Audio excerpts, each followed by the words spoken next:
আজ আমাদের উত্তরবঙ্গ বিশ্ববিদ্যালয়ের ক্যাম্পাসে বজরংবলী এসে হাজির হয়েছে, যদিও এরা মাঝে মধ্যেই আসে।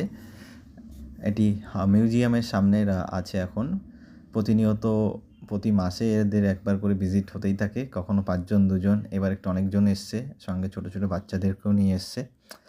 এখন ব্যাপারটা হচ্ছে, আমাদের বিশ্ববিদ্যালয়কে আমরা বিশ্ববিদ্যালয় বলবো নাকি চিড়িয়াখানা বলবো? কারণ কিছুদিন আগে হাতি এসছে, রিসেন্টলি বাঘের তো আনাগোনা চলছেই, এর মধ্যে আবার বানরও চলে এসছে।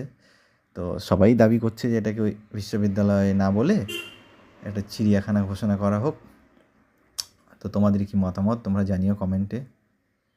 যদিও বজরংবলীরা কারো ডিস্টার্ব করে না, ওরা নিজের মতো আসে, ঘুরে ফেরে, খাওয়া দাওয়া পেলে খাওয়া দাওয়া করে চলে যায়, আজ পর্যন্ত কোনো ক্ষতি করেনি।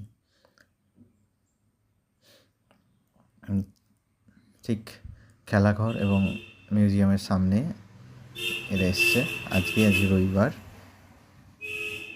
23শে নভেম্বর 2025।